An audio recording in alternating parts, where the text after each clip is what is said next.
जय माता दी। गीतमाला चैनल में आप सभी भक्तों का हार्दिक स्वागत है। आइए श्री दुर्गा सप्तशती के पहले अध्याय का वर्णन करते हैं। प्रथम चरित्र के ब्रह्मा ऋषि, महाकाली देवता, गायत्री छंद, नंदाशक्ति, रक्तदंड का बीज, अग्नि तत्व और ऋग्वेद स्वरूप हैं। श्री महाकाली देवता की प्रसन्नता के लिए प्रथम चरित्र के जप में विनियोग किया जाता है। भगवान विष्णु के सो जाने पर मधु और कैटभ को मारने के लिए कमल जन्मा ब्रह्मा जी ने जिनका स्तोन किया था, उन महाकाली देवी का मैं सेवन करता हूँ। वह अपने 10 हाथों में खड्ग, चक्र, गदा, बाण, धनुष, परिधि, शूल, भुसुंडी, मस्तक और शंख धारण करती हैं। उनके 3 नेत्र हैं। वह समस्त अंगों में दिव्य आभूषणों से विभूषित हैं। उनके शरीर की क्रांति नीलमणि के समान है तथा वह 10 मुख और 10 पैरों से युक्त हैं। श्री मार्कंडेय जी बोले, सूर्य के पुत्र सावणी जो 8वें मनु कहे जाते हैं, उनकी उत्पत्ति की कथा विस्तार पूर्वक कहता हूँ, सुनो। सूर्य कुमार महाभाग सावणी भगवती महामाया के अनुग्रह से जिस प्रकार मनवंतर के स्वामी हुए, वही प्रसंग सुनाता हूँ। पूर्व काल की बात है। स्वरोचिष मनवंतर में सूरत नाम के एक राजा थे। वह चैत्र वंश में उत्पन्न हुए थे। उनका समस्त भूमंडल पर अधिकार था। वह प्रजा का अपने और पुत्रों की भांति धर्म पूर्वक पालन करते थे।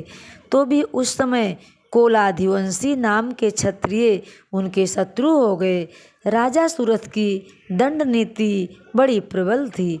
उनका शत्रुओं के साथ संग्राम हुआ।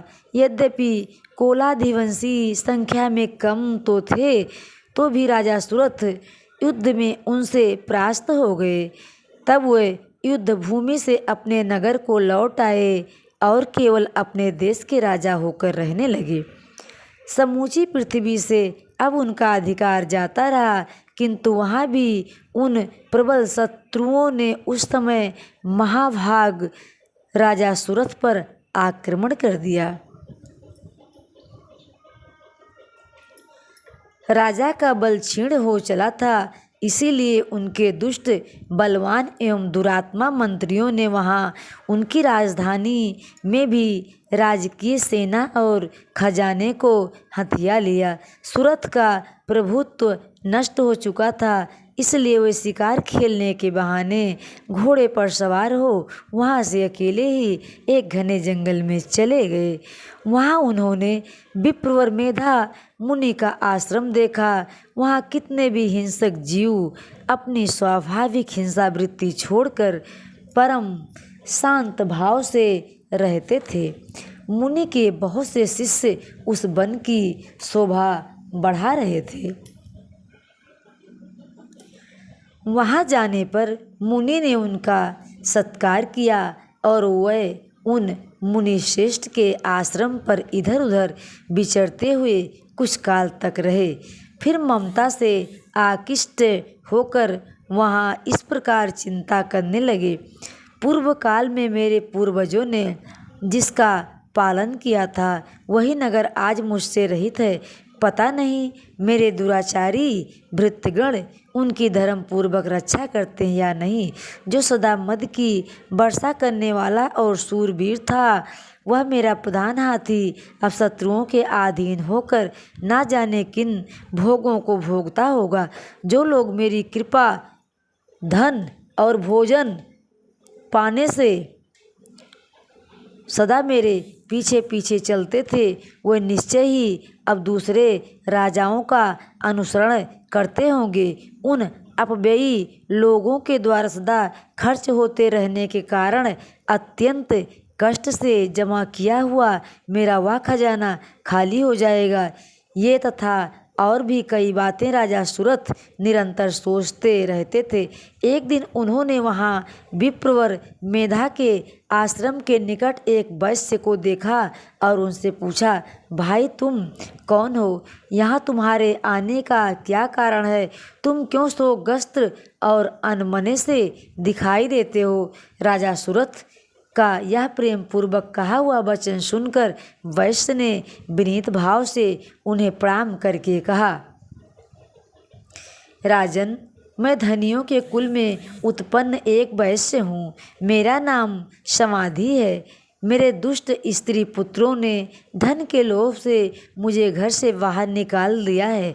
मैं इस समय धन, स्त्री और कुलों से वंचित हूँ। मेरे विश्वसनीय बंधुओं ने मेरा ही धन लेकर मुझे दूर कर दिया है। इसीलिए दुखी होकर मैं वन में चला आया हूँ। यहाँ रहकर मैं इस बात को नहीं जानता कि मेरे पुत्रों की, स्त्री की और स्वजनों की कुशल हैं या नहीं। इस समय घर में वे कैसे हैं? कुशल से रहते हैं अथवा उन्हें कोई कष्ट है? वे मेरे पुत्र कैसे हैं? क्या वे सदाचारी हैं अथवा दुराचारी हो गए हैं? राजा ने कहा, जिन लोभी स्त्री पुत्र आदि के धन के कारण तुम घर से निकाल दिए गए हो, उनके प्रति तुम्हारे चित्त में इतना स्नेह का बंधन क्यों है? वैश्य बोला, आप मेरे विषय में जैसी बात कहते हैं वह सब ठीक है, किंतु क्या करूं? मेरा मन निष्ठुरता नहीं धारण करता है।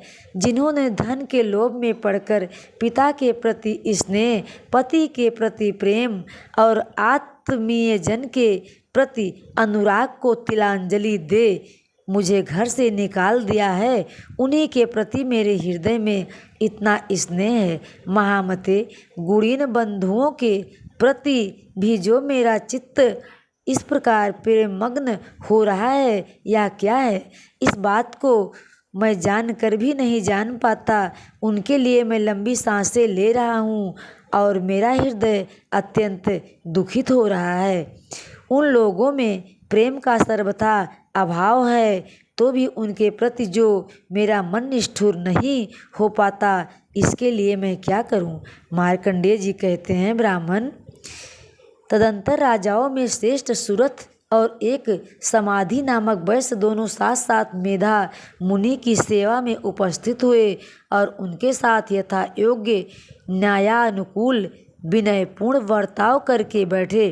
तत्पश्चात वैश्य और राजा ने कुछ वार्तालाप आरंभ किया।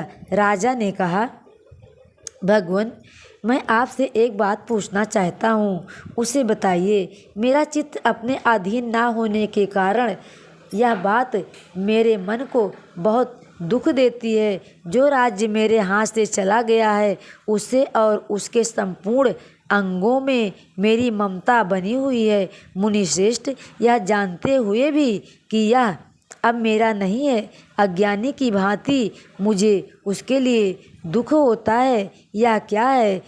इधर या वैश्य भी घर से अपमानित होकर आया है। इसके पुत्र, स्त्री और भृत्यों ने इसे छोड़ दिया है। स्वजनों ने भी इसका परित्याग कर दिया है, तो भी यह उसके प्रति अत्यंत हार्दिक स्नेह रखता है। इस प्रकार यह तथा मैं दोनों ही बहुत दुखी हैं। जिसमें प्रत्यक्ष दोष देखा गया है, उस विषय के लिए भी हमारे मन में ममता जनित आकर्षण पैदा हो रहा है। महाभाग, हम दोनों समझदार हैं, तो भी हम में जो मोह पैदा हुआ है, यह क्या है? विवेक शून्य पुरुष की भांति मुझ में और इसमें भी यह मूर्खता प्रत्यक्ष दिखाई देती है।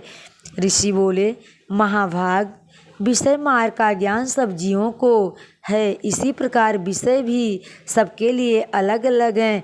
कुछ प्राणी दिन में नहीं देखते और दूसरे रात में ही नहीं देखते, तथा कुछ जीव ऐसे हैं जो दिन और रात्रि में भी बराबर ही देखते हैं। यह ठीक है कि मनुष्य समझदार होते हैं, किंतु केवल वही ऐसे नहीं होते हैं। पशु पक्षी और मृग आदि सभी प्राणी समझदार होते हैं। मनुष्यों की समझ भी वैसी ही होती है जैसे उन मृग और पक्षियों की होती है, तथा जैसी मनुष्यों की होती है वैसी ही उन मृग पक्षी आदि की होती है। तथा यह अन्य बातें भी प्रायः दोनों में ही समान ही हैं। समय होने पर भी इन पक्षियों को तो देखो, ये स्वयं भूख से पीड़ित होते हुए भी मोहबश बच्चों की चोंच में कितने चाव से अन्न के दाने डाल रहे हैं। नरश्रेष्ठ, क्या तुम नहीं देखते कि ये मनुष्य समझदार होते हुए भी लोभवश अपने किए हुए उपकार का बदला पाने के लिए पुत्रों की अभिलाषा करते हैं। यद्यपि उन सब में समझ की कमी होती है, तथापि वो संसार की स्थिति जन्म मरण की परंपरा बनाए रखने वाली भगवती महामाया के प्रभाव द्वारा ममतामय भंवर से युक्त मोह के गहरे गर्त में गिराए जाते हैं। इसीलिए इसमें आश्चर्य नहीं करना चाहिए। जगदीश्वर भगवान विष्णु की योग निद्रा को भगवती महामाया है, उन्हीं से यह जगत मोहित हो रहा है। वह भगवती महामाया देवी ज्ञानियों के भी चित्त को बलपूर्वक खींचकर मोह में डाल देती हैं। वही इस संपूर्ण चराचर जगत की सृष्टि करती हैं, तथा वही प्रसन्न होने पर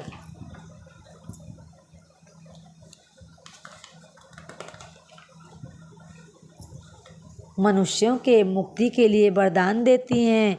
वही पराविद्या संसार बंधन और मोक्ष की हेतुभूता सनातनी देवी तथा संपूर्ण ईश्वरों की भी आदिश्री हैं।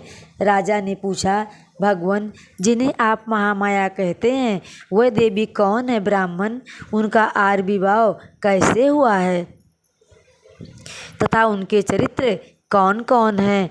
ब्रह्म वेत्ताओं में श्रेष्ठ महर्षि उन देवी का प्रभाव जैसा भी हो, जैसा स्वरूप हो और जिस प्रकार प्रादुर्भाव हुआ हो, वह सब मैं आपके मुख से सुनना चाहता हूँ। ऋषि बोले, राजन, वास्तव में तो ये देवी नित्य स्वरूपा ही हैं। संपूर्ण जगत उन्हीं का रूप है तथा उन्होंने समस्त विश्व को व्याप्त कर रखा है।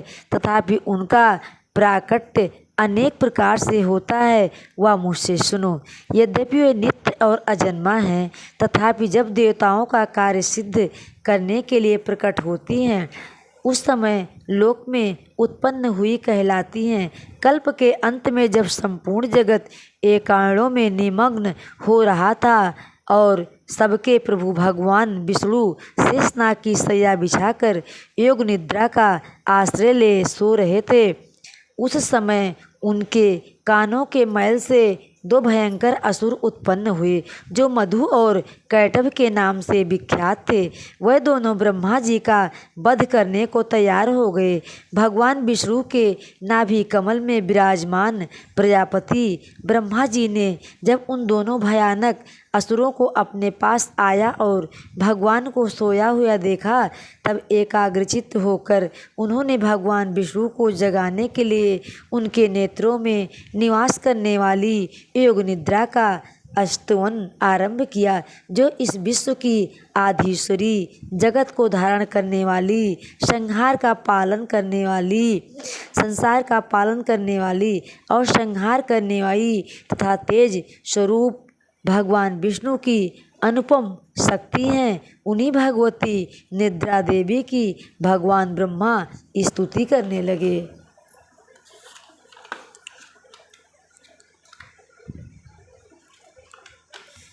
ब्रह्मा जी ने कहा, देवी, तुम ही स्वाहा, तुम ही स्वधा और तुम ही वटकार हो। स्वर में भी तुम्हारे ही स्वरूप हैं। तुम ही जीवनदायिनी सुधा हो। नित्य अक्षर प्रणव में अकार, उकार, मकार, इन तीनों मात्राओं के रूप में तुम ही स्थित हो तथा इन तीन मात्राओं के अतिरिक्त जो बिंद रूपा नित्य अर्ध मात्रा है, जिसका विशेष रूप से उच्चारण नहीं किया जा सकता है, वह भी तुम ही हो। देवी, तुम ही संध्या सावित्री तथा परम जननी हो। देवी, तुम ही इस विश्व ब्रह्मांड को धारण करती हो। तुमसे ही इस जगत की सृष्टि होती है, तुम्ही से इसका पालन होता है और सदा तुम्ही कल्प के अंत में सबको अपना ग्रास बना लेती हो। जगन्नमयी देवी, इस जगत की उत्पत्ति के समय तुम सृष्टि रूपा हो, पालन काल में स्थित रूपा हो तथा कल्पांत के समय संहार रूप धारण करने वाली हो। तुम्ही महाविद्या, महामाया, महामेधा, महास्मृति, महामोह रूपा, महादेवी और महासुरी हो। तुम्ही तीनों गुणों को उत्पन्न करने वाली सबकी प्रकृति हो। भयंकर कालरात्रि, महारात्रि और मोहरात्रि भी तुम्ही हो। तुम्ही श्री, तुम्ही ईश्वरी, तुम्ही हिंग और तुम्ही बोध स्वरूपा बुद्धि हो। लज्जा, पुष्टि, तुष्टि, शांति और क्षमा भी तुम्ही हो। तुम खड्ग धारी, शूल धारी, घोर रूपा तथा गदा, चक्र, शंख और धनुष धारण करने वाली हो। बाण, भुषुंडी और पारिद ये सब भी तुम्हारे अस्त्र हैं।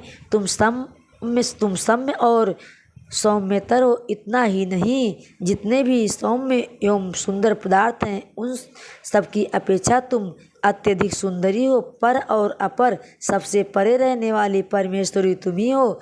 सर्वस्वरूपे देवी, कहीं भी सत असत रूप जो कुछ वस्तुएं और उन सब की जो शक्ति है वह तुम्ही हो। ऐसी अवस्था में तुम्हारी स्तुति क्या हो सकती है। जो इस जगत की सृष्टि, पालन और संहार करते हैं उन भगवान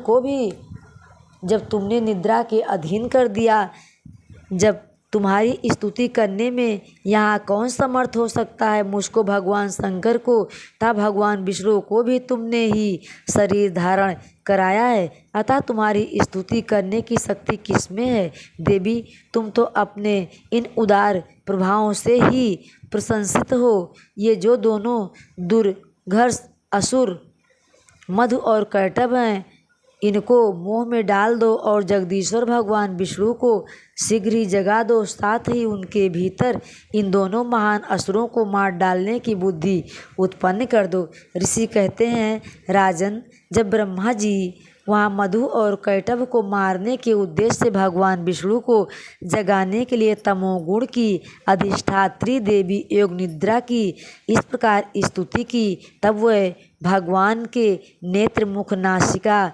बाहु, हृदय और वक्ष स्थल से निकलकर अव्यक्त जन्मा ब्रह्मा जी की दृष्टि के समक्ष खड़ी हो गई। योग निद्रा से मुक्त होने पर जगत के स्वामी भगवान जनार्दन उस एक कारणों के जल में शेषनाग की शैया से जाग उठे। फिर उन्होंने उन दोनों असुरों को देखा। वह दुरात्मा मधु और कैटभ अत्यंत बलवान था, पराक्रमी थे और क्रोध से लाल आंखें किए ब्रह्मा जी को खा जाने के लिए उद्योग कर रहे थे। तब भगवान श्री हरि ने उठकर उन दोनों के साथ 5000 वर्षों तक केवल वायु युद्ध किया। वह दोनों ही अत्यंत बल के कारण उन्मत्त हो रहे थे।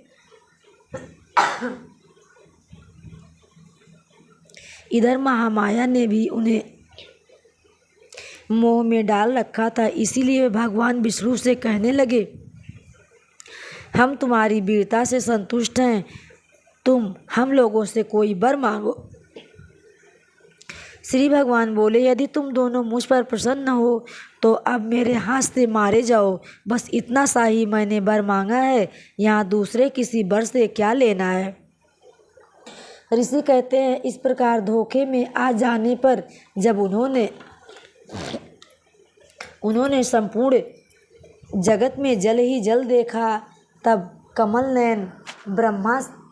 नयन भगवान से कहा, जहाँ पृथ्वी जल में डूबी ना हो, जहाँ सूखा स्थल हो, वहीं हमारा वध करो।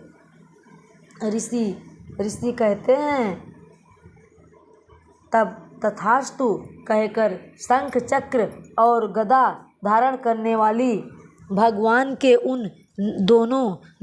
ने उन दोनों के मस्तक अपनी जांघ पर रखकर चक्र से काट डाले। इस प्रकार वह देवी महामाया ब्रह्मा जी की स्तुति करने पर स्वयं प्रकट हुई थी। अब पुनः तुमसे उनके प्रभाव का वर्णन करता हूँ। सुनो।